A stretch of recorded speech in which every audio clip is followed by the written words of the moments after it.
네, 이제 발표를 듣도록 하겠습니다.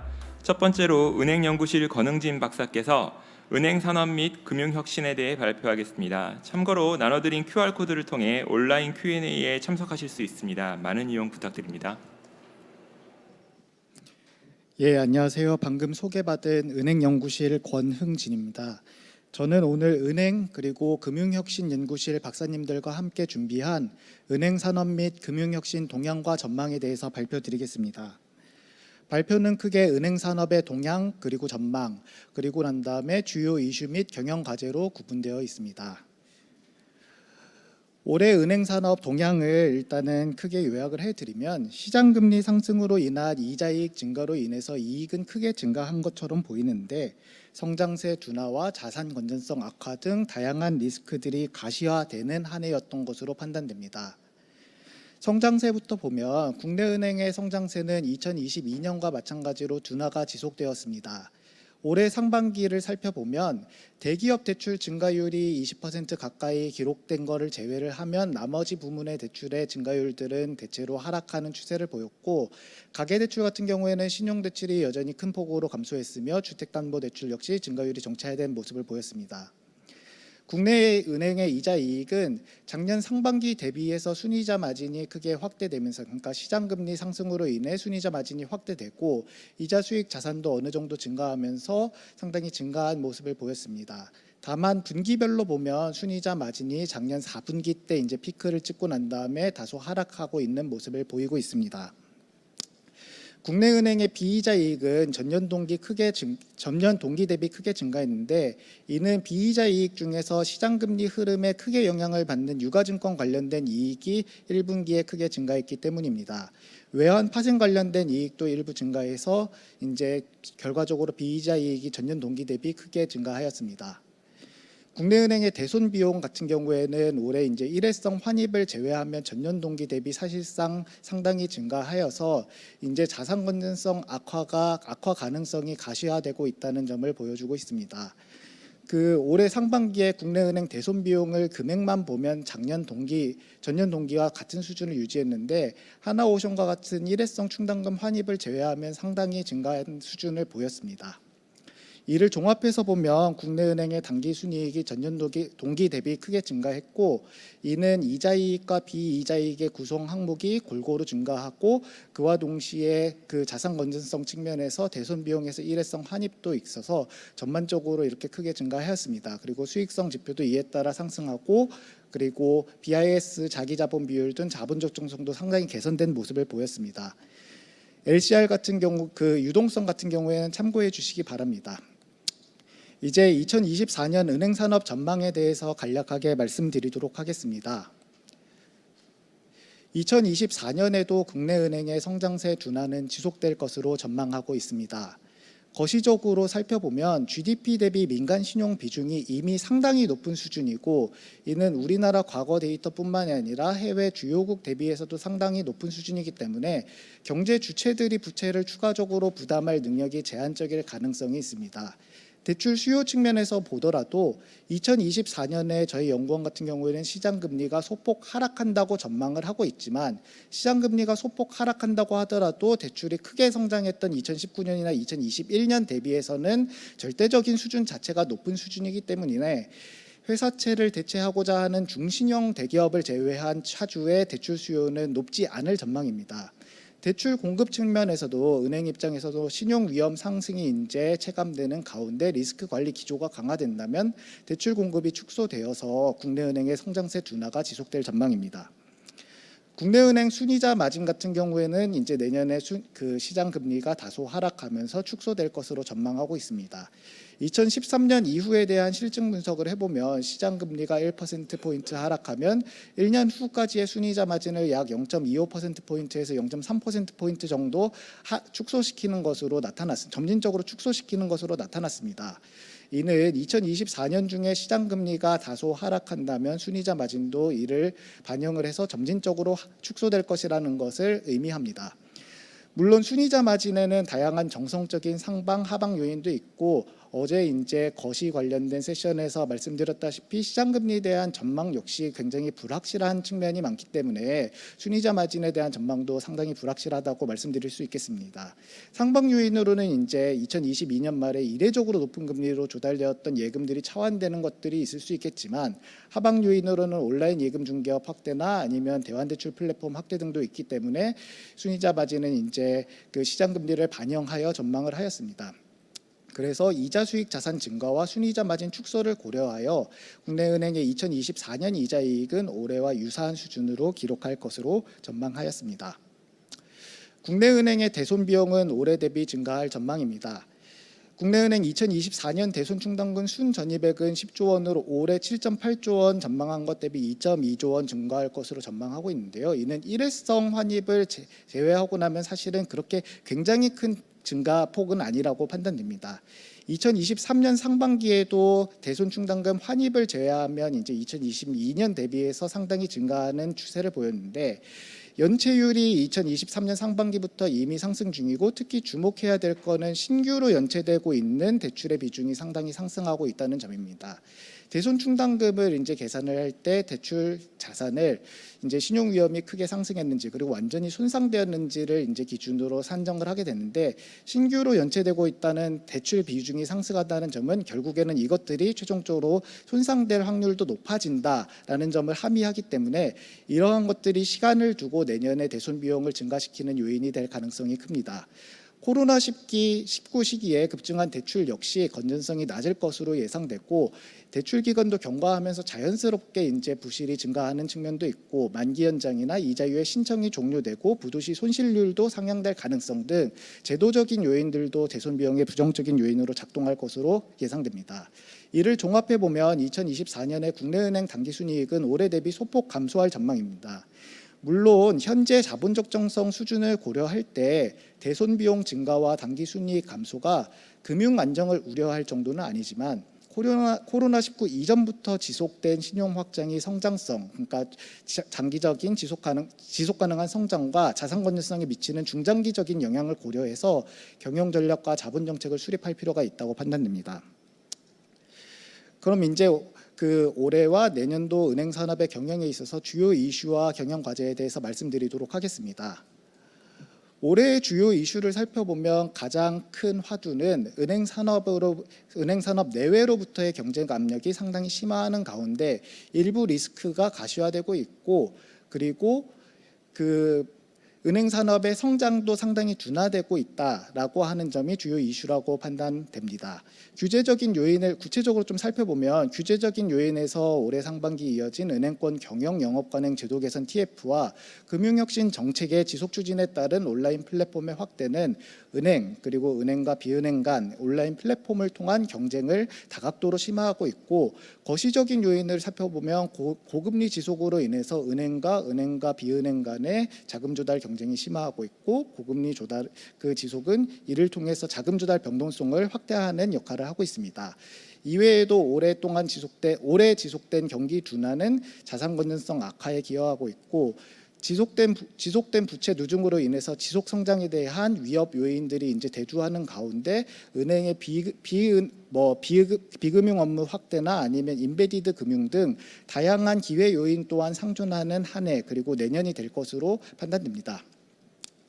금융혁신 측면에서도 다양한 환경 변화에 따른 제도 변화가 있었는데요. 구체적으로 살펴보면 이제 챗GPT와 같이 GPT 기술이 이렇게 나온 지 얼마 되지 않았음에도 불구하고 우리가 굉장히 체감을 하고 있는데, AI 기술 발전에 따라서 금융 분야 AI 가이드라인도 제정되고, 그리고 클라우드 활용 확대에 통해서 이제 금융 분야의 보안 규제도 선진화되는 등 다양한 제도 변화가 있었으니까 이건 슬라이드 참고해 주시기 바랍니다.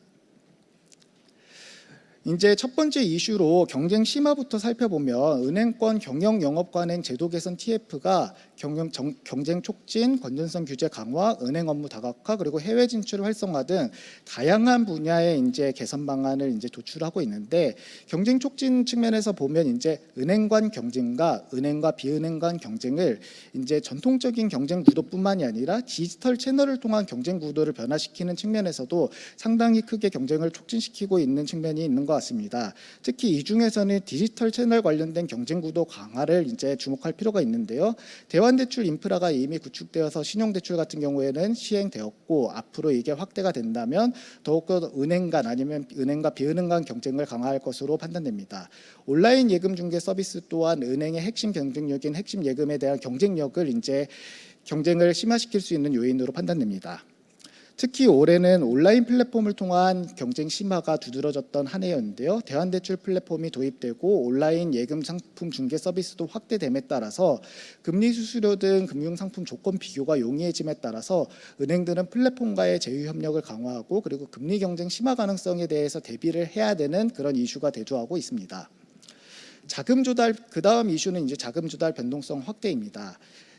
올해뿐만이 아니라 내년에도 한미 금리 차이가 예상되고 회사채 시장에서 불안 가능성이 있기 때문에 시중 자금 쏠림 현상이 확대될 수 있고 그리고 지난해 하반기 조달된 고금리 예금의 만기 도래가 집중되는 경우에는 은행 간 그리고 은행과 비은행 간의 금리 경쟁이 심화되거나 아니면 재차 발생될 가능성이 이제 있는데요. 특히 최근에는 정보통신 기술 발전과 함께 미국의 실리콘밸리 은행이나 시그니처 은행의 디지털 뱅크런이 이제 발생하였다시피 뱅크런이 발생하거나 아니면 금융 시스템에 대한 불안이 발생할 경우에는 이와 같은 그 자금 유출이 생각지도 못한 속도로 이루어질 수 있기 때문에 국내 은행과 그리고 금융당국도 디지털 환경에서 발생할 수 있는 급격한 자금 이동에 대해서 대외 전략이나 아니면 관련 정책에 대해서 점검할 필요성이 크게 이제 증대했던 한 해였던 것 같습니다. 다음으로는 이제 올해 은행 산업의 자산 건전성 악화가 가시화될 가능성이 이제 보이고 있는 한 해인데요. 2023년 중에는 연체율뿐만이 아니라 신규 연체 대출 비율도 크게 상승하고 있고 특히 주목할 점은 저희가 기존에 이제 걱정해왔던 개인 사업자나 중소기업의 신규 연체 대출 비율도 크게 상승한 반면에 가계대출 역시 신규 연체 대출 비율이 크게 상승했다는 점입니다. 특히 주목해 볼 부분 같은 경우에는 GDP 대비 가계 신용 갭 같은 경우에는 이제 상당히 떨어져서 0에 가까운데 비금융 기업 신용 같은 경우에는 코로나19 시작 그러니까 2020년부터 GDP를 상회하는 속도로 지나치게 빠르게 상승하여서 여기 오른쪽 그림을 보시면 GDP 대비 비금융 기업 신용 갭이 우리나라 과거 데이터나 아니면 세계 주요국 대비해서도 굉장히 높은 수준을 보이고 있는데 이와 같이 지나치게 빠른 신용 확대가 금융 불균형을 나타내는 지표 중 하나고 우리나라가 특히 기업 신용이 빠르게 확대하고 있기 때문에 이러한 신용 확대가 자산 건전성에 미치는 중장기적인 영향에 유의할 필요가 있는 것 같습니다. 올해는 또 대출 수요가 가계 대출을 중심으로 점차 축소하고 있는 모습을 보였습니다. 우리나라에서 IMF 위기 이후에 최근까지의 데이터를 보면 국내 은행의 성장을 이끌어왔던 건 사실 가계대출과 유사한 특성을 가진 개인 사업자 대출이었는데요. 작년부터 시작해서 국내 은행의 대출 성장을 중장기적으로 이끌어온 가계대출 수요가 줄어들고 있는 모습을 보이고 있고 가계 부분의 레버리지가 이미 상당히 높은 상황에서 인구학적 변화 등으로 인해서 가계대출 수요가 중장기적으로 그러니까 당장 내년 아니더라도 중장기적으로 계속 낮은 수준을 지속할 새로운 패러다임으로 진입할 가능성이 있기 때문에 이 점은 이제 지속 가능성에 대한 위험 요인으로 대두할 것으로 판단됩니다. 반면에 다양한 기회 요인도 있는 게 인베디드 금융과 같이 온라인 상거래와 관련된 지급 결제 서비스와 연관된 금융 서비스가 발전되거나 아니면 규제 측면에서 이제 금융회사의 업무 위수탁 규제가 완화되거나 아니면 플랫폼을 통해 제공 가능한 금융 서비스가 확대된다면 은행이 바스 서비스를 제공하거나 아니면 핀테크 등을 통해서 인베디드 금융을 제공함으로써 이것 또한 이제 지속 성장에 대한 기회 요인으로 사용될 수 있으며 산업자본도 이러한 인베디드 금융 서비스로 진출할 수 있기 때문에 선제적으로 유통 채널을 선점하고 고객 니즈를 반영한 금융 서비스를 개발할 필요가 있겠습니다. 마지막 이슈 같은 경우에는 이제 디지털 화폐에 대한 실험이 본격화된 점인데요. 이제 한국은행이 기관용 CBDC를 기반으로 해서 활용 사례를 점검하는 테스트를 진행하고 있는 만큼 이거는 이제 슬라이드를 참고해 주시기 바랍니다. 이제 이렇게 저희 그 연구실에서 짚은 4가지 주요 이슈를 바탕으로 해서 내년도 그리고 앞으로 근미래의 은행 산업의 경영 환경을 전망을 해보면, 경영 환경은 이제 은행 산업 내외의 경쟁 심화가 본격화되고, 그리고 은행 산업의 저성장이 지속될 수 있으며, 그리고 자산 건전성 악화와 자금 조달 리스크 등 고리스크 환경이 지속될 가능성이 있다고 판단됩니다. 따라서 국내 은행은 이제 이러한 경영 환경에 맞춰서 디지털 경쟁력을 강화하고 지속 성장의 기반을 준비하고 리스크 관리를 강화하는 등의 경영 전략을 추진할 필요가 있겠습니다. 먼저 디지털 경쟁력 강화 측면에서 보면, 국내 은행은 비금융 회사와의 제휴 기회를 적극 모색해서 디지털 혁신을 할 때 개방성을 제고하는 그 노력이 필요하겠습니다. 국내뿐만이 아니라 해외에서도 고객의 라이프 사이클을 더 잘 이해하고 영업력을 강화하기 위해서 금융회사와 비금융회사와의 협력이 확대되고 있는 추세인데요. 우리나라 그 국내 은행들도 빅테크나 아니면 비금융 회사들과의 협력을 확대함으로써 소비자 접근성을 높이고, 그리고 고객 맞춤형 금융 서비스를 제공할 기회를 적극 모색할 필요가 있겠습니다. 두 번째로는 이제 디지털 채널의 영향력이 확대됨에 따라서 디지털 채널에서 경쟁력이 있는 금융 상품을 개발하고 유통 채널과의 제휴를 확대할 필요가 있겠는데요. 이제 디지털 채널에 이제 적합한 상품을 개발함과 동시에 디지털 채널에서 어떤 상품이 먹히냐는 이제 마이데이터 플랫폼 등 이 유통 채널의 담당자들이 더 잘 알 수 있기 때문에 마이데이터 플랫폼을 통해서 예금 중개 대환 대출이 확대되는 만큼 유통 채널과의 협업도 확대를 해서 이렇게 유통 채널도 선점하고, 그리고 디지털 채널에 맞는 경쟁력 있는 상품을 만들기 위한 노력을 할 필요가 있겠습니다. 마지막으로는 이제 미국과 일본에서는 최근에 이제 민간 은행들이 중심이 돼서 은행 예금을 토큰화한 디지털 화폐 발행과 이를 통한 지급 서비스를 구축하고자 하고 있는 노력이 진행되고 있는데, 우리나라에서도 한국은행이 이제 CBDC 관련된 실험을 하니만큼 그 국내 은행들도 은행 예금의 토큰화를 포함한 새로운 비즈니스 모델을 모색하고 발굴할 필요가 있겠습니다. 두 번째 경영적인 전략 측면에서는 지속 성장에 대한 기반을 준비할 필요가 있겠습니다. 첫 번째 이제 경영 과제로는 기업 금융의 포트폴리오를 다변화하고 디지털화를 추진할 필요성을 강조드리고 싶습니다. 물론 자산 건전성 악화에 대비해서 전반적인 성장 전략은 최대한 보수적으로 설정하는 것이 필요하겠지만, 은행도 이제 지속 성장해야 되는 기업이니만큼 향후 수요가 높을 것으로 예상되고, 그리고 임팩트가 높을 것으로 예상되는 기업 금융 부문에 집중 투자해서 지속 성장의 기반을 준비할 필요가 있겠는데요. 이는 이제 예를 들면 가업 승계 관련된 투유융자나 인수합병을 주선하거나, 아니면 지정학 리스크와 관련해서 해외 거점을 조정하는 국내 기업을 대상으로 해서 기업 금융 서비스를 확대하는 등의 다양한 니치 마켓을 개발할 필요가 있겠습니다. 두 번째로는 이제 기업 금융 부문의 디지털 경쟁력을 강화하기 위한 방안도 모색할 필요가 있는데요. 물론 국내 은행들도 다양한 기업 금융 관련된 디지털 플랫폼을 운영하고 있지만, 해외에서는 이렇게 조금 더 색다른 시도들을 하고 있는 것들이 있어서 이런 것들을 참고할 필요가 있겠습니다. 예를 들면 JP보건 같은 경우에는 최근에 이제 스타트업 관련된 기업 금융 서비스를 강화하기 위해서 이제 스타트업 이제 그 창업자들하고 투자자들이 함께 어울릴 수 있는 소셜 네트워킹 사이트를 만들기도 했고, 미국 은행인 이제 노보뱅크 같은 경우에는 자사 앱에서 다른 제3자의 정보를 확인할 수 있도록 연결을 하는, 그러니까 기업 금융의 디지털 경쟁력을 개방성 있게 강화하는 노력을 했기 때문에, 이러한 것들을 조금 벤치마킹해서 우리 그 국내 은행도 기업 금융의 그 디지털 경쟁력을 강화할 필요가 있겠습니다. 다음 이제 지속 성장 기반 준비를 위한 경영 과제는 기후 리스크 대응 강화입니다. 국내외에서 기후 리스크와 관련된 정책 기조가 점점 더 강화되고 있는데요. 국내 은행들도 이제는 기후 리스크 대응을 위해서 지배구조를 정비하고 경영 전략을 수립하고, 그리고 탄소 중립 정책 기조에 맞는 방향으로 자금 지원을 관리하고, 그리고 관련된 금융 상품이나 서비스 제공도 확대하고, 그리고 이와 같이 탄소 중립 정책에 따라서 전환을 하는 과정에서 기후 리스크 취약계층에 대한 지원을 어떻게 할 것인가, 그리고 사회공헌 활동을 어떻게 할 것인가에 대한 고민이 필요하다고 판단됩니다. 참고로 이제 이거는 국내외 탄소 중립 정책 현황 및 은행에 미치는 영향 이온이 참고해 주시기 바랍니다. 마지막으로는 이제 지속 성장 기반을 준비하기 위해서 현지 영향력과 경쟁력을 강화하는 데 중점을 둔 해외 진출 신전략을 모색할 필요가 있겠습니다. 우리나라 은행들의 해외 진출이 양적으로 성장했음에도 불구하고 아직까지 현지 대형 은행의 지분을 인수하는 등의 현지 영향력이나 아니면 경쟁력은 다소 미흡하다고 지적을 받고 있는데요. 현재와 같이 독자적인 진출이 아니라 복수의 은행이 함께 진출하는 등 이제 현지의 영향력이나 아니면 경쟁력을 제고하기 위한 해외 진출의 신전략을 모색하고, 그리고 이와 관련해서 이제 은행 간 그리고 금융 당국과의 이제 협의도 강화할 필요가 있겠습니다. 이는 이제 지금 보여드린 거는 이제 국내은행 해외 진출 사업 모델과 관련해서 이제 두 가지 가능한 모델안을 제시를 해드리는 거기 때문에 슬라이드 참고해 주시기 바랍니다.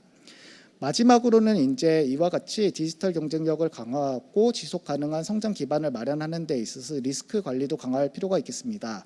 자산 건전성 측면에서는 차주에 대한 엄정한 신용 평가를 통해서 손실을 적시에 인식하고, 특히 현재는 이제 고금리 기조가 유지된다면 객관적으로 유사한 특성을 가진 차주라도 과거와는 다른 불량률을 가질 수 있기 때문에 불량률의 변화 추이 아니면 이제 손실의 발생 추이를 이제 신중하게 모니터링할 필요가 있겠습니다. 마지막으로는 이제 부실 발생이 예상되는 차주에 대해서 여신 관리를 철저히 해서 신용 리스크 누적을 방지할 필요가 있겠습니다.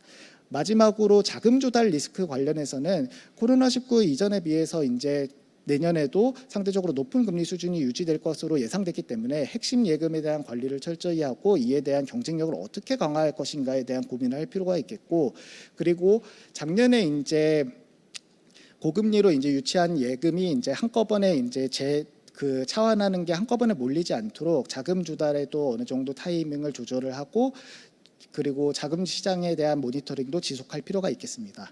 이상으로 발표 마치겠습니다.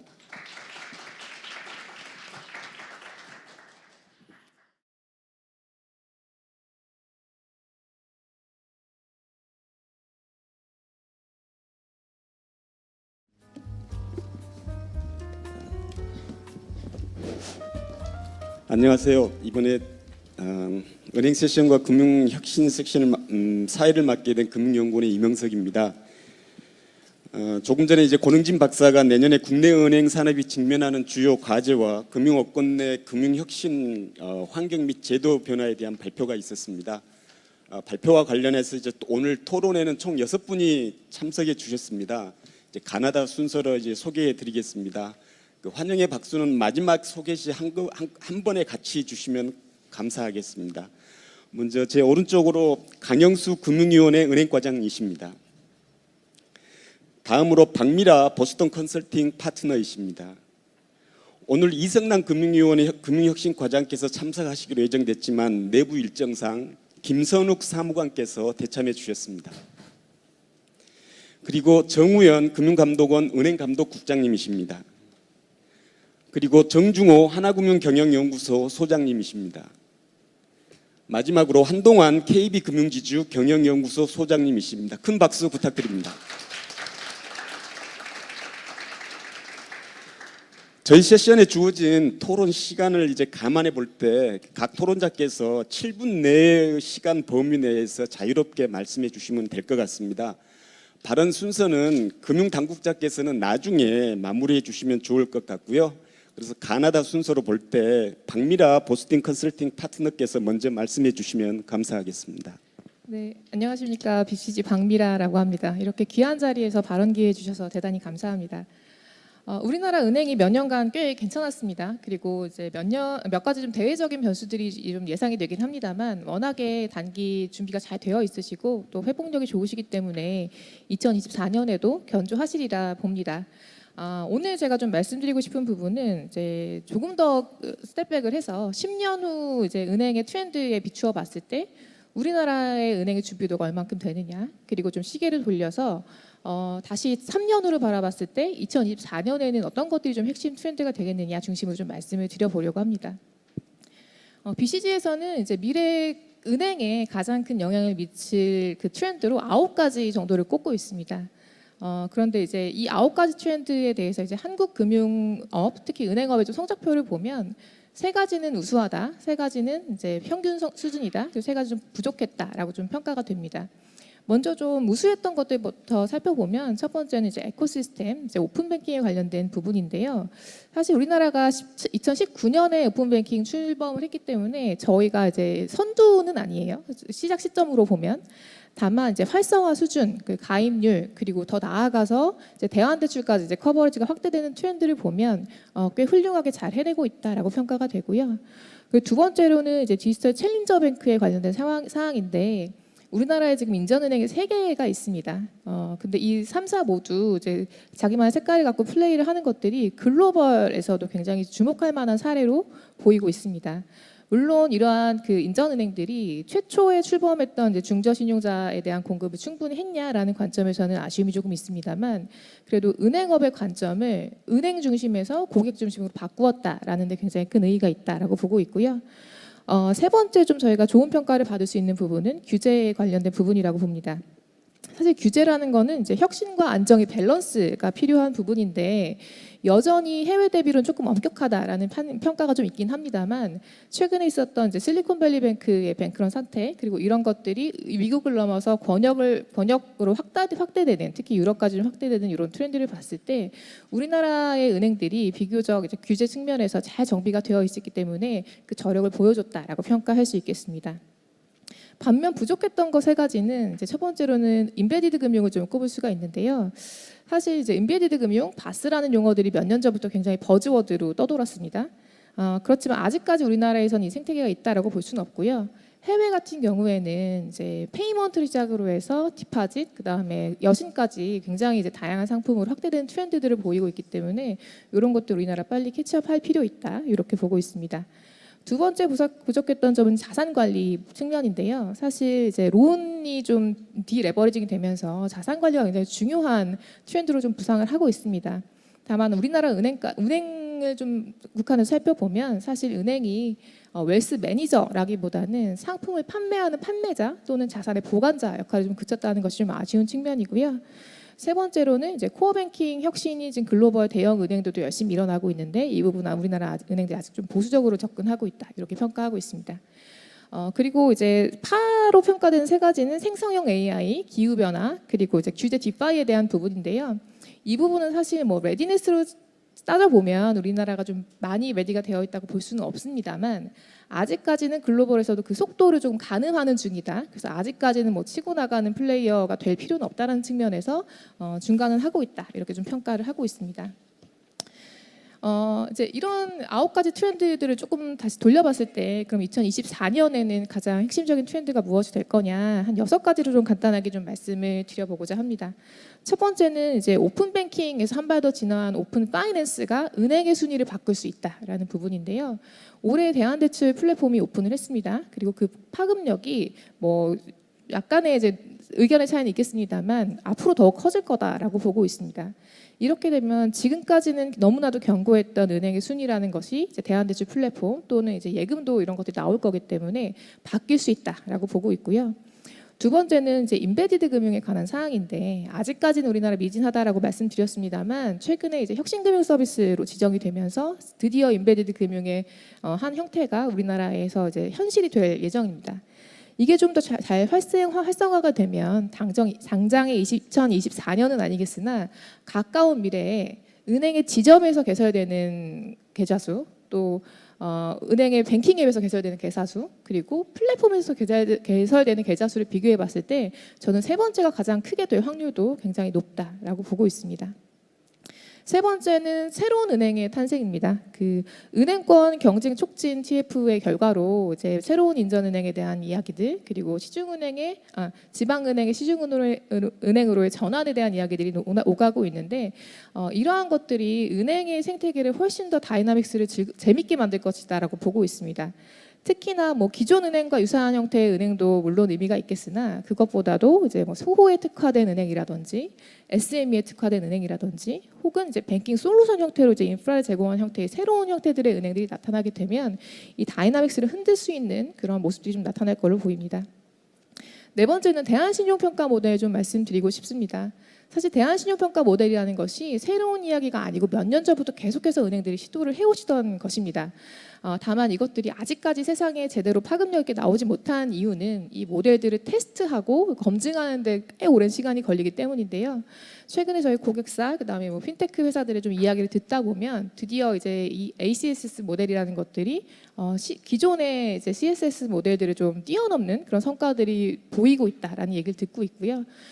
이런 것들이 결국에는 지금까지는 조금 그 시장에서 스팟라이트를 받지 못하고 소외되어 왔던 핀파일러들 그리고 한계 기업들을 시장의 중심으로 좀 부각시킬 수 있는 그런 기회가 될 것이라고 보고 있습니다. 다섯 번째 이제 생성형 AI 관련된 말씀 드릴 건데요. 이 부분은 지금 너무나도 큰 화두가 되고 있습니다만 2024년은 지켜보는 한 해가 될 거라고 보고 있습니다. 생성형 AI는 분명 게임 체인저가 될 것이고 지금 이제 디지털 뱅크, 모바일 뱅크 중심의 패러다임을 AI 뱅킹으로 전환할 것이라고 보고 있습니다.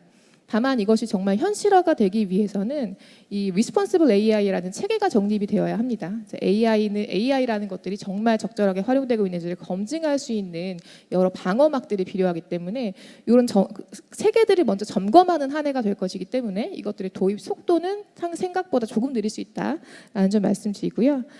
마지막으로 ESG 관련된 말씀드리겠습니다. 기후 변화 관련된 얘기들이 굉장히 많이 나오고 있고 저도 이거 너무 중요한 화두라고 생각합니다만 내년에는 아직 아무래도 좀 기후 변화가 우리나라에서는 아직까지는 주목을 좀 받지 못할 것이다. 다만 ESG 중에서 소셜에 해당하는 부분들은 은행들이 사회적으로적인 책임에 대한 요구를 많이 받고 있고 스스로도 이제 사회적 책임을 더 강화해야 한다라는 기조들이 많이 나타나고 있기 때문에 이 부분에 소셜 임팩에 대한 은행들의 이니셔티브가 굉장히 많이 발현될 거다 이렇게 보고 있습니다. 그래서 지금 글로벌 트렌드와 한국의 상황을 좀 비추어 봤을 때 내년에 좀 주목할 만한 트렌드 좀 정리를 드렸고요. 저는 발언 여기서 마치겠습니다. 네, 감사합니다. 내년을 포함한 향후 국내 은행 산업의 중요 트렌드에 대해서 말씀해 주셨습니다. 다음에는 정중호 하나금융경영연구소 소장님께 부탁드리겠습니다. 예, 오늘 언제나 그렇듯이 이제 한국금융연구원 쪽에서 굉장히 짜임새 있고 균형 잡힌 전망을 일단 말씀을 해주셨다고 생각을 하고요. 이제 크게 이제 한 두 가지 정도만 이제 제가 코멘트 겸 의견을 좀 드리고자 합니다. 일단 첫 번째는 내년도 같은 경우는 사실 크게 보면은 저성장 고금리라는 그런 환경은 사실은 크게 변화가 없다. 이렇게 이제 말씀드릴 수 있을 것 같고요. 그런 와중에 이제 결국 명목 GDP를 하회하는 대출 성장률 그러니까 둔화된 어떤 성장률 그런 추세가 이제 올해 이어서 내년에도 이루어질 거라고 생각을 합니다. 근데 생각을 해보면 사실은 지난 10수년 동안 굉장히 저금리 상황에서 대출 증가율이 평균적으로 명목 GDP를 이제 상회했지만 특히 코로나 시기에 20년, 21년도에 사실은 굉장히 이제 높은 대출 증가를 보였습니다. 그래서 우리나라의 이제 소위 매크로 레버리지, 가계부채하고 기업부채 포함을 해서 굉장히 세계적으로도 높고 아까 권 박사님이 이제 지적했듯이 이제 몇몇 나라를 제외하고는 우리가 세계에서 제일 높은데요. 사실 이제 이 문제를 어떻게 해결해야 될 거냐라는 게 단순히 내년만의 문제는 아니지만 결국은 앞으로 이제 은행의 안정성뿐만 아니라 우리 경제에도 커다란 숙제가 될 거다라고 생각을 합니다. 논리적으로 얘기를 하면 과도하다 안 하다라는 판단 기준이 명확하지는 않다고 하더라도 예를 들어서 높은 성장을 통해서 어쨌든 부채의 그 비용을 초과한 어떤 수익을 낼 수 있는 수익 기회가 경제 내에서 발생을 한다면 모르겠지만 만약에 그렇지 않다라고 한다 그러면 과도한 매크로 레버리지는 어떤 식으로든 간에 디레버리징이라는 것들을 겪는 것이 사실은 시장 또는 경제의 건강성을 위해서 불가피한 측면이 있습니다. 그랬을 때 이제 결국은 디레버리징이라고 하는 것들이 기업 쪽에서는 일종의 구조 조정 또는 어떻게 보면 부실하거나 비효율적인 기업 부분들이 일정하게 시장에서 퇴출되는 프로세스가 되겠죠. 그랬을 때 이제 그것에 이제 경제적인 충격을 어떻게 완화할 거냐라는 이슈가 있을 것이고 또 이제 가계 같은 경우는 소위 이제 취약계층 같은 경우는 사실은 생존의 문제가 있으니 그런 부분들을 어떻게 보호하면서 소위 소프트 랜딩을 할 것이냐라는 문제가 있겠습니다만은 기본적으로 우리한테 디레버리징을 어떻게 좀 더 최대한 부작용이 없게끔 해 나가느냐라는 것들이 내년뿐만 아니라 중기적으로도 굉장히 중요한 과제라고 생각을 하고요.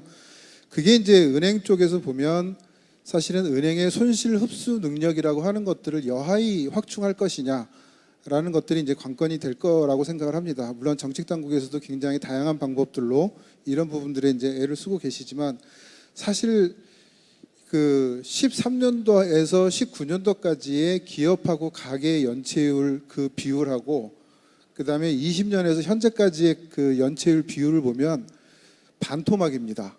그러니까 뭐 반토막이라는 표현이 좀 이상하죠. 절반 이하로 줄었습니다. 그러면은 예를 들면은 기업 연체율 같은 경우 13년도 19년도는 한 0.78% 정도 되는데 지금 20년 이후에는 0.32% 정도 됩니다. 가계 같은 경우도 0.41에서 지금 0.22 정도 되고, 그러니까 연체율이 많이 줄었다라는 것들이 그냥 겉보기에는 그게 좋을 수 있지만 사실은 그게 과도한 어떻게 보면은 유동성 공급 또는 신용 공급의 결과이고 이게 지속 가능성이 떨어진다라고 한다면 사실 손실 흡수 능력을 확충하는 것들이 굉장히 기묘하고요. 그렇다고 한다 그러면 사실은 그 연체율이나 아니면 대손 충당금 적립 이슈는 지금 우리가 지표나 숫자를 보고 생각하는 것보다 훨씬 더 심각할 수 있다. 더군다나 내년 경제가 굉장히 본격적인 회복세나 뭐 더 나아가서 화랑으로 나가는 그런 단계라기보다는 상당히 많은 부분 올해 낮은 성장률에 기반한 기저효과를 반영한 어떻게 보면 회복 같지 않은 회복 뭐 이런 형태에 머물고 특히 내수 부분이 굉장히 취약하다라고 한다면 이 문제는 굉장히 중요하다라고 생각이 들고요.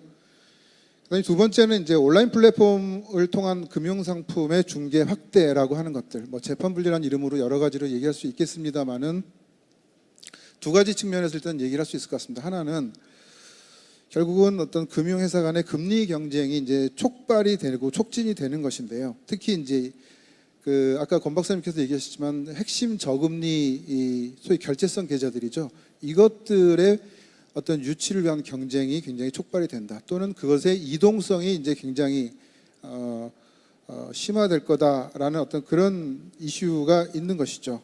그러면 이런 어떤 이 금리 경쟁이라고 하는 것들이 예를 들어서 대출 쪽에서의 금리 경쟁과는 달리 수신 쪽에서의 어떤 금리 경쟁이라고 하는 것들이 실제로 은행한테는 이제 단순히 조달 금리 상승뿐만 아니라 자금 시장의 쏠림이나 변동성이라는 것들을 굉장히 높이는 그런 효과들이 있을 수 있습니다. 또한 그것들이 금융 시스템의 안정성에 미치는 효과들도 있고요. 가장 극단적인 형태가 디지털 뱅크런 같은 것이 될 수 있을 텐데 뱅크런까지 가지 않는다고 하더라도 어떤 금리의 변화라든지 시장의 쏠림에 의해서 자금 이동이 굉장히 크게 나타날 수 있다라는 것들이 사실은 어떤 시스템 안정성 측면에서의 이슈가 될 수 있다. 그리고 이게 어떤 단기적인 그런 어떤 그 현상이 아니라 굉장히 구조적으로 장기적으로 나타날 수 있다는 측면에서 각별히 좀 주의가 필요하겠다라는 생각이고요. 그다음에 앞서도 이제 인베디드 금융을 일단 말씀을 하셨는데 사실 중요하다고 생각합니다. 그리고 인베디드 금융이라는 것들이 제도가 조금 더 정비가 돼서 업무 위탁이라든지 아니면은 수탁자 책임이라든지 지금 이제 그 당국에서 이제 준비하고 있는 어떤 그런 것들이 좀 더 구체화되면 훨씬 더 적극적으로 소위 금융회사와 비금융회사가 결합을 해서 소비자들한테 서비스를 제공하는 어떤 그런 형태의 금융 서비스가 이제 많이 활성화될 거라고는 생각을 합니다.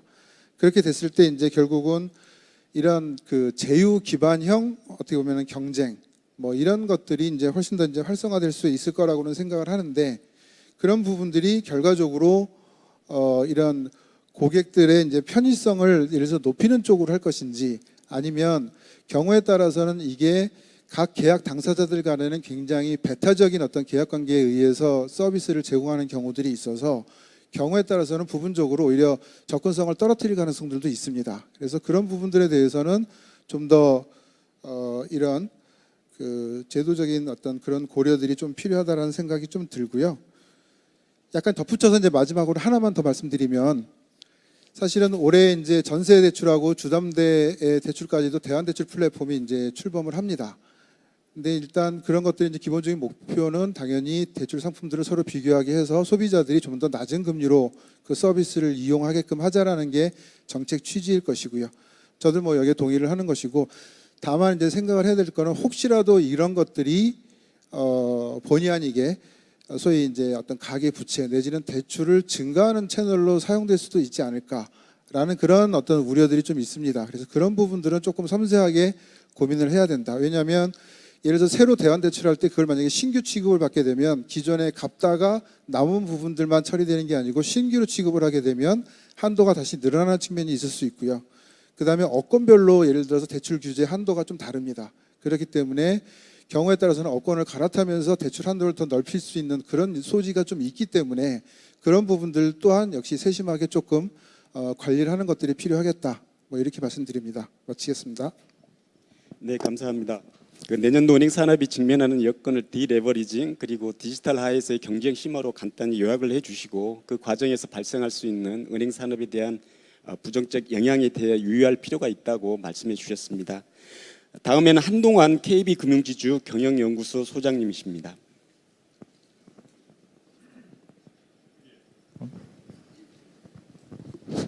예, 저 KB금융지주 한동환입니다. 아까 그 박미라 파트너님하고 우리 정종호 소장님께서 뭐 거의 다 말씀을 해주셔가지고 저는 조금 그 다른 말씀을 드려야 되나 이런 고민인데 아까 요 모두에 그 우리 박정규 원장님께서 금융위기, 외환위기 25주년 이렇게 말씀을 하셨는데 뭐 저도 하여간 지금 올해로 은행원 생활 30년째인데 가장 제 기억에 강하게 남은 게 그 97년에 저 외환위기가 아니었나 생각합니다.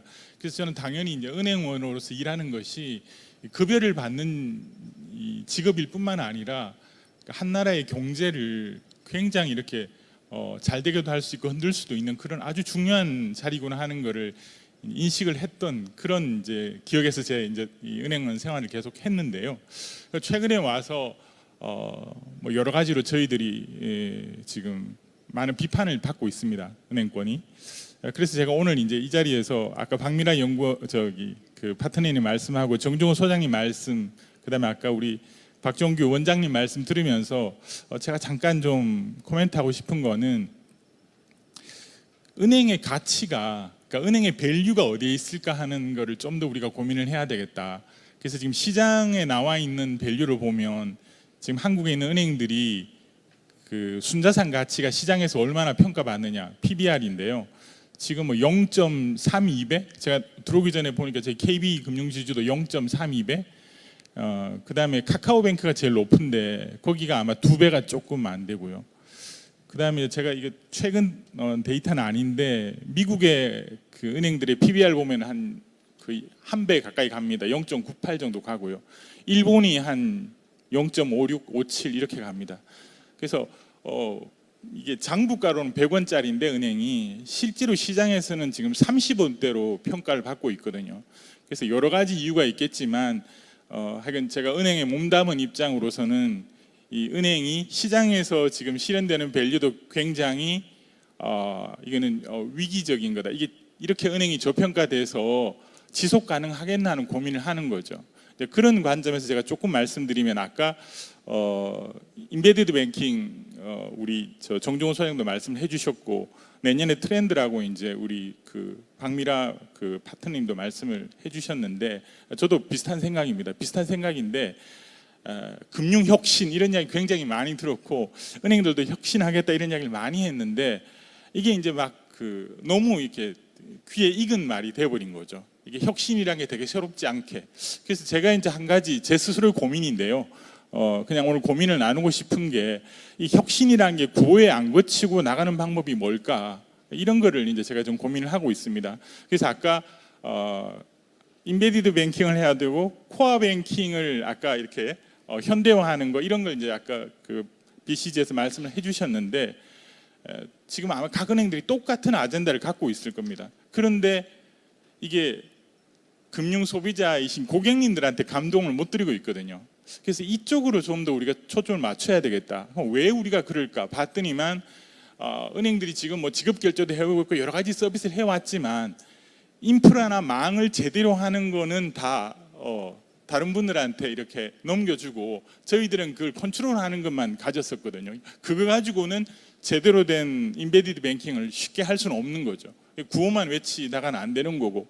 그래서 제가 그냥 제 스스로에 대한 이야기고 우리 은행권에 대한 이야기로 드리고 싶은 거는 지금까지는 저희들이 핀테크의 혁신이나 빅테크의 현실에 대해서 안티테제로 그들의 도전을 우리가 어떻게 받을까 하는 식으로 좀 수동적으로 갔는데, 이제는 그걸 훨씬 더 그들의 도전에 의해서가 아니라 우리가 본질적으로 우리 은행의 가치를 어떻게 높일 거냐 하는 본질적인 물음으로 가야 될 거다. 그럼 그 본질적인 물음에 뭐가 있을까? 저는 뭐 되게 이게 심플한 건지 모르겠는데 저는 완전 판매라고 생각합니다. 그러니까 우리 현대 미술, 제가 어디 가서 많은 이런 이야기를 하는데 미술이 되게 어렵거든요. 현대 미술이. 그걸 쉽게 전달하는 게 우리 갤러리에 가면 도슨트가 설명을 해주죠. 그런 것처럼 우리 은행원들도 금융의 도슨트가 돼야 되는 거죠. 그게 제대로 안 되면은 고객님들한테 가치를 줄 수 없고, 가치를 줄 수 없으면 은행의 PBR은 여전히 이렇게 0.3 이걸 못 벗어날 거다 하는 그런 생각이 있습니다. 그래서 이제는 아젠다는 다 세팅이 돼 있는데, 아까 우리 BCJ도 말씀하신 것처럼 이제는 정말 디테일이 강해져야 되겠다. 그래서 제가 하나, 그럼 현실적으로 뭐냐, 자꾸 이렇게 이론적인 이야기만 하지 말고 하나가 뭐냐 하면, 지금 보면 디지털 혁신이 되게 강조되고 있는데 기술 언어를 가진 분들이 은행의 금융 언어, 경영 언어로 이렇게 완벽하게 흡수가 안 되고 있거든요. 그럼 어떻게 하면 경영 언어를 가진 분이 기술 언어를 완전히 이해할 수 있을까? 이게 돼야지 저는 디테일에서 고객님들을 만족시킬 수 있을 거라고 보거든요. 그게 하나 숙제고, 두 번째는 지금 이렇게 창구 위주로 전통적인 영업을 해왔던 우리 수많은 은행원들을 어떻게 하면 리스킬, 업스킬 할 건가? 인력에 대한 이걸 어떻게 올릴 건가? 이게 잘 돼야지. 예를 들면 나이 들면 그냥 퇴직하고 퇴직금 잔치한다고 비판받고 이게서 벗어날 수 있을 것 같거든요. 그런 면에서 좀 이제는 디테일하게 우리 은행원의 실력을 높이고, 고객님들이 보기에는 완전 판매가 되고, 고객님들이 금융을 어렵지만 은행원들의 앱이나 은행원들을 만나면 이게 해결이 되는 그런 방향으로 저희들이 훨씬 더 노력해야 되지 않느냐, 뭐 그런 말씀 드리면서 저에 대한 반성문인 동시에 그냥 저희 코멘트였습니다. 이상입니다. 네, 감사합니다. 금융의 도슨트가 되어서 은행 가치를 어떻게 제고할 것인가에 대한 노력이 좀 더 은행 산업에 필요하다, 그렇게 말씀해 주셨습니다. 다음으로는 정우현 금융감독원 은행감독국장님이십니다. 예, 오늘 그 금융연구원에서 좋은 발표를 해주셨고, 그리고 앞서 그 패널 분들께서 많은 제안을 해주셔가지고 좋은 제안을 해주셔서 저는 은행의 건전성 관점에서 그 내년에 좀 우려되는 부분과 어떻게 대응해 나가고 있는지 그거에 대해서 간략하게 좀 설명을 드리겠습니다.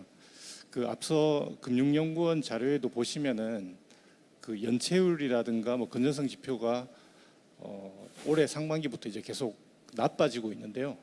그거는 뭐 잘 아시다시피 거시 경제 환경이 예전보다는 저성장 국면에 들어서고 고금리 환경이 되면서 나타날 수 있는 당연한 현상이라고 생각을 합니다. 그 역사적으로 봐도 금리가 상승한 시기부터 한 6개월 후에 연체율이 후행해서 상승하는 것을 경험을 했거든요. 그래서 저희들은 최소한 내년 상반기까지는 연체율이 지금과 같은 속도로 상승을 할 것이다, 이렇게 예측을 하고 있습니다. 그 아까 전에 그 연구원 자료를 보면 신규 연체율도 제시를 해주셨는데, 그 저희들도 신규 연체율을 상당히 유념해서 보고 있습니다. 그래서 지금 월 평균으로 0.1까지 정도 올라가고 있는데요. 아마 유지가 되거나 최소한 약간 상승할 것이라 이렇게 생각을 하고 있습니다. 그리고 두 번째로 차주별로 보면은 경기가 둔화될 때 나타나는 전형적인 현상인데, 제일 먼저 가계 신용 연체율부터 상승을 합니다. 그 다음에 개인 사업자, 그 다음에 중소법인, 이런 순으로 이제 연체율 상승이 옮겨가게 되는데 지금도 전형적으로 그런 현상이 나타나고 있습니다. 그래서 그 저희들이 상반기부터 그 연체율 상승이나 건전성 악화에 대비해서 가장 역점을 두고 있는 사업은 뭐 잘 아시다시피 대손충당금을 충분히 적립하는 방안을 추진을 하고 있습니다. 지금 그 은행들 자체적으로 예상 손실 모형을 운영을 하고 있고, 예상 손실 모형에 따라서 대손충당금을 적립하고 있는데, 그 가장 큰 문제점은 그 예상 손실, 예상 부도율을 계산을 할 때 과거 데이터에 기반을 하다 보니까 과거 10년간 저금리 그리고 유동성이 풍부한 상태에서 나온 부도율을 그대로 미래 전망 모형에 적용을 하고 있기 때문에 저희들이 좀 위기 상황을 가정해서 예상 손실을 산출한 후에 대손충당금을 적립을 해라 이렇게 좀 지도를 하고 있고요. 다만 부도율뿐만 아니라 LGD 부도시 손실률도 좀 위기 상황을 가정해서 보수적으로 예상 손실을 산출하도록 저희들이 지도를 해 나가고 있습니다. 그리고 두 번째로는 지난 언제인지 정확하게 기억이 안 납니다만 경기 대응 완충 자본도 1% 부과를 했습니다.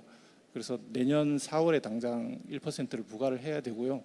향후에는 이 경기 대응 완충 자본도 경기 중립적으로 운영하는 것이 좋겠다는 생각을 가지고 있습니다. 그 경기 악화 시기를 정확하게 예측할 수 없기 때문에 GDP 대비 신용 갭에서 적립 신호가 나타나지 않더라도 계속 중립적으로 기본적으로 1%는 추가 적립하는 방향으로 그렇게 운영했으면 좋겠다는 생각을 가지고 있고요. 그다음에 세 번째로는 금년 말에 저희들이 그 스트레스 테스트를 해서 거기서 최대 하락폭만큼 추가로 자본을 좀 적립을 하도록 그렇게 유도해 나갈 생각입니다. 이렇게 좀 손실 흡수 능력이 확충이 되면 내년에 경기가 좀 둔화돼서 연체율이 상승하더라도 저희들이 충분히 좀 대비를 할 수 있을 거다 이렇게 생각을 하고 저희들이 역점적으로 추진하고 있습니다. 그리고 앞서서 이제 여러분들이 말씀하신 것 중에 제가 잠깐 코멘트하고 싶은 게 있는데요. 앞서서 어느 분이신가 최근에 지난 봄에 유럽이나 미국에서 은행 사태가 발생한 거에 비추어서 우리나라 은행업 규제는 굉장히 엄격하다. 그래서 규제를 부도 사태를 피해 나갈 수 있었다라고 말씀을 하셨는데요. 저희들도 은행업 규제에 대해서 지난 3월 이후에 유럽과 미국 사태를 거치고 나서 국제 비교를 많이 해봤습니다. 잘 아시다시피 바젤 3를 거의 대부분 모든 국가에서 시행을 하고 있는데 완전히 도입한 나라는 몇 국가 안 됩니다. 그래서 그 국가 중에 한국이 포함되어 있고요. 유럽이나 미국은 사실 바젤 3 기준을 도입을 안 한 상태이고요. 그런 점에서 저희들이 좀 규제 면에서는 다른 국가에 비해서 타이트하다 이렇게 말씀드릴 수 있을 것 같고 한 가지 가장 차이 나는 부분이 금리 리스크 부분이었습니다. 잘 아시다시피 SBB 사태라는 게 만기 보유 유가증권의 평가 손실이 제대로 반영이 안 돼서 발생한 측면이 큰데 이 금리 리스크는 이게 좀 기술적인 이야기이긴 하지만 필라 1이 아니고 필라 2로 감독 당국의 재량으로 실시를 하도록 되어 있거든요. 그래서 우리나라는 다행히 바젤 3 도입하면서 IRBB 규제를 모든 은행에 대해서 다 적용하고 있었기 때문에 그런 손실이 BS에 다 반영될 수 있었다 이렇게 좀 말씀을 드리고 싶고요. 다만 이제 저희들이 좀 주목해서 봤던 거는 디지털화가 진행되면서 굉장히 예금 인출 속도가 빠르다. 그래서 이거는 우리나라도 좀 대비를 해야 되겠다라고 생각을 해서 지금 실시간으로 예수금 모니터링을 하고 있습니다. 그리고 핀테크 관련해서도 한 가지 말씀을 드리자면 저도 뱅킹 애저 서비스 개념으로 핀테크 기업들하고 협업이 많이 일어나서 좀 경쟁 환경이 제고됐으면 하는 바람이 있습니다. 다만 아쉬운 거는 오픈 뱅킹이나 마이데이터나 이런 제도적인 장치들은 많이 돼 있는데 현실적으로 금융시장에서 좀 수익 모델이 아직까지는 없는 게 아닌가. 대표적으로 대한신용평가도 많은 핀테크 업체들이 시도는 하고 있습니다만 이 행동 모형을 이용한 신용평가라는 게 아직 정립이 되지 않은 것 같습니다. 물론 기존의 소득이나 영업 실적을 기반으로 한 평가 시스템이 좀 너무 강력해서 대한신용평가가 잘 개발되지 않은 측면이 있는데 이런 것도 좀 개발이 돼서 수익 모델로 정착했으면 하는 바람이 있습니다. 그래서 기존의 신용 경력이 없는 분들, 심파일러라든가 이런 분들이 좀 금융 서비스를 좀 더 잘 받을 수 있었으면 좋겠다 하는 바람이 있고요. 그리고 그 한 가지 더 은행 산업이 내년에 그 준비해야 될 거는 기후 변화에 대한 공시인 것 같습니다. 지금 그 저희 그 감독원에서도 기후 변화로 인해서 은행 산업에 어떤 영향이 올 것인가에 대해서 좀 고민을 많이 하고 있는데요. 그 기후 변화가 물리적으로 미치는 영향은 그렇게 크지 않습니다. 제가 생각할 때도 그 다른 나라에 비해서 우리나라가 큰 자연재해가 날 가능성은 많지 않은데 다만 이행 리스크가 큰 거는 사실인 것 같습니다.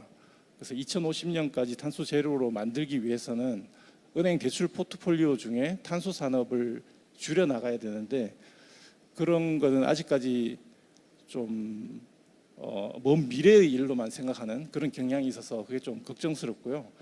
그 지금 바젤위원회에서도 그 은행 산업이 탄소를 줄이는데 핵심적인 역할을 해줄 것을 계속 주문을 하고 있습니다. 그래서 아마 내년쯤에 그 바젤에서 공시 기준을 만들어서 공고할 것 같은데 그 공시 기준을 보면은 그 은행의 대출 포트폴리오를 이제 그 탄소 배출량에 따라서 다 구분을 한 다음에 그 부실 자산이 얼마 정도 되는지 그런 것까지 아주 세밀하게 공시를 하도록 그렇게 요구를 하고 있습니다. 그래서 그 국내 은행들도 이런 거에 대해서 좀 잘 대비해야 되지 않을까 하는 생각을 가지고 있습니다.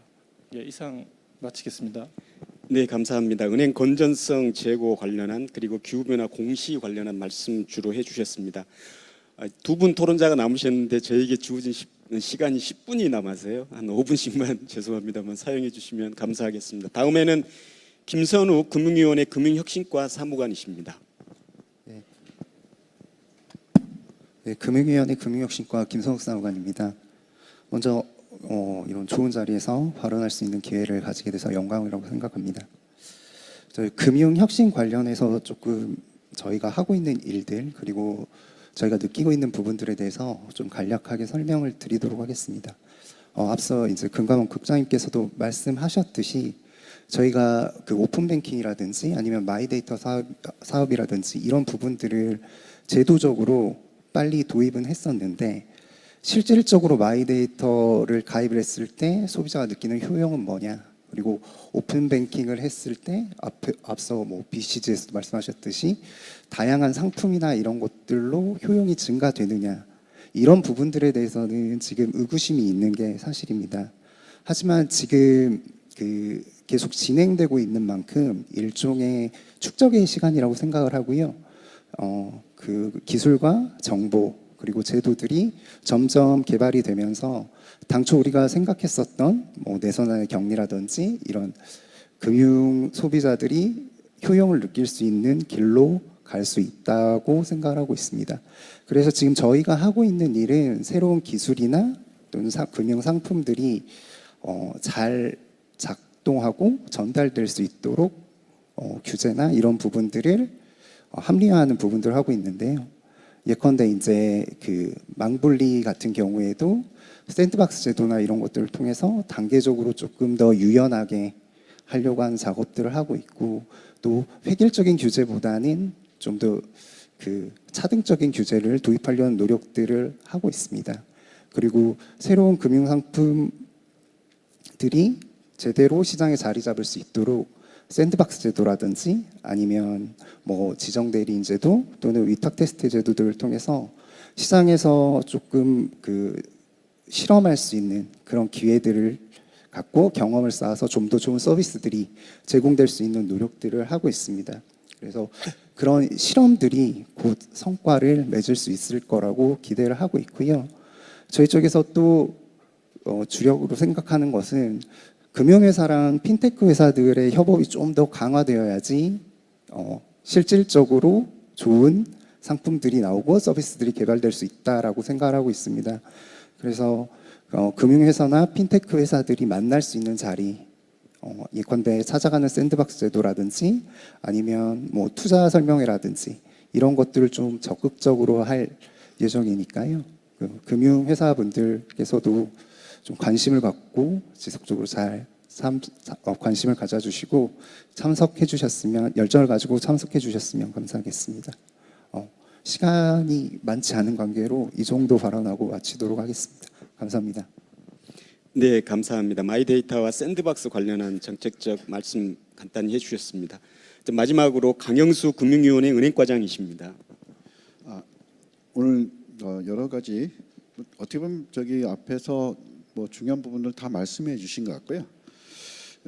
제가 뭐 정리를 한다는 의미 정도 있을 것 같습니다. 어떤 식의 답변을 드린다기보다는 한 네 가지 정도를 얘기할 수 있을 것 같습니다. 첫 번째 뭐 이제 은행이 해야 될 게 어떤 위기 대응이라는 첫 번째, 두 번째가 경쟁이라는 그 요소 단어, 세 번째가 뭐 포용 또는 상생으로 표현되는 그것, 뭐 네 번째가 혁신.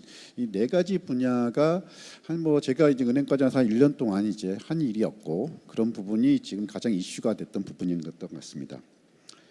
위기 대응과 관련해 가지고는 결국 이제 작년 말부터 해서 유동성과 관련된 수많은 이슈가 있었고 그 부분에 대해서 어쨌든 간에 이제 뭐 금융당국, 뭐 은행권, 그다음에 이금융권 전부 포함하면서 유동성 위기를 이제 그 체계 자체를 잘 갖추어 대응을 하고 있고요. 그다음에 이제 기본적으로 건전성과 관련해 가지고 아까 이제 금감원 국장님께서 말씀해 주셨습니다마는 뭐 경기 대응 완충 자본, 뭐 스트레스 이제 경기 대응 이제 그 자본하고 이제 스트레스 완충 자본하고 이제 그다음에 이제 예상 손실 모형 바꾸고 하면서 손실 흡수 능력 강화하는 것 자체도 차근차근 잘 준비를 해놓고 있습니다. 어떻게 보면은 유동성하고 건전성 관련 이제 대응과 관련해 가지고 그래도 은행이 아직 탄탄하기 때문에 우리 금융 시장에 또 안정을 기하는 데 있어서 중요한 역할을 하고 이제 있는 것 같습니다.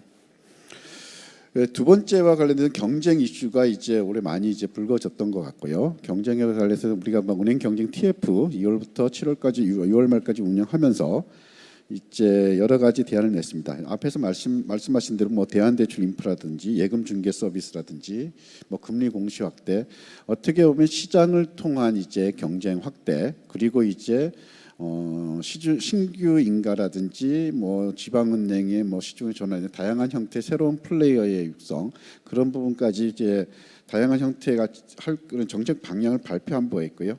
아직까지는 뭐 이제 엄청난 경쟁의 효과가 이제 뭐 있다라고 평가하기는 이제 어려울 수 있지만은 분명히 그러한 부분 자체가 이제 시장의 영향을 당연히 압박으로 작용을 할 수 있을 것이라고 생각을 하고요. 어떻게 보면은 특히 뭐 대안대출 같은 경우에 어떻게 보면 그게 뭐 가계대출 이제 어떤 확대 요인이 될 수 있다는 지적도 있지만은 금리 부분에 있어 가지고의 그래도 경쟁을 촉진하면서 이제 나타나는 금리 부담 감소 또한 매우 중요한 이슈고요. 그러면서 경쟁이 계속 촉진되는 부분에 대해서는 계속적으로 저희들이 정책 방향을 계속 유지할 계획입니다. 세 번째가 결국 뭐 포용 상생과 관련해 가지고 최근에 뭐 쟁점을 떠나가지고 어떻게 보면 가장 핫 이슈가 된 게 중저신용대출, 인터넷은행의 중저신용대출 비중을 어떻게 갖고 갈 것에 대한 관심도 많고, 여전히 이제 인터넷은행의 중저신용자에 대한 대출 자체는 인터넷은행 전문은행법 자체 입법 취지 자체가 뭐 그런 부분에 대한 대출 자체를 강화를 해야 되는 부분이고, 그것에 대해서 아마 내년에도 어떤 형태로가든 간에 계속 촉진을 할 수 있는 방안을 마련하게 될 거고요. 앞에서도 말씀드렸습니다마는 결국 중저신용자 대출 자체가 제대로 되기 위해서는 뭐 우리가 뭐 신용평가 모형, 대한신용평가 모형이라는 부분이 매우 핵심적인 요소로 보여지긴 합니다. 항상 이제 저희 뭐 금융을 하다 보면은 고신용자 금액에서 매우 저금리 있고 금리 단절이 있고, 그래서 이제 중저신용자 너무 높은 금리를 받는다. 그래서 어떻게 중금리 대출이라는 것도 만들어보고 다양한 형태의 정책 대응 자체가 있었지만은 본질적으로는 신용도가 어떻게 보면 약간 선형적으로 나오게 정확하게 중저신용자에 대해서 정확한 평가를 했으면은 그거에 따라 가지고 적정한 금리 체계를 만드는 것 자체가 어떤 은행권이 이제 앞으로 해야 될 부분이고요. 단순히 이제 신용평가가 안 된다는 이유만으로 고금리를 받고 있는 것 또한 현실인 상황이기 때문에 앞으로 대한신용평가 모형에 대한 이제 그 개발 자체는 아직은 이제 안 됐지만 그래도 다양한 형태로 진행되고 있는 만큼 그것에 대한 기대는 이제 항상 하고 이제 있습니다. 그리고 이제 혁신과 관련해 가지고는 아까 인베디드 금융, 뭐 바스를 말씀하셨고, 그 다음에 이제 그 우리 혁신 금융 서비스로 다양한 형태 자체를 이제 그 시도를 하고 있는데요.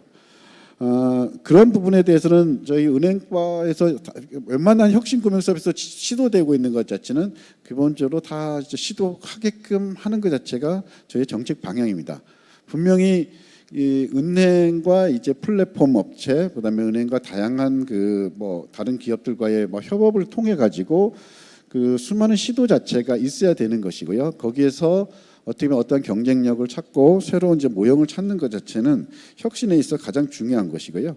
그리고 그 혁신의 어떤 식의 지금까지의 모형 자체가 아까 말한 경쟁 파트에서 뭐 대한대출 인프라, 결국은 이제 그런 부분들 혁신의 과정 속에서 나타난 이제 대출 중개 서비스를 모아서 대한대출 인프라를 만들 수가 있었던 것이고요.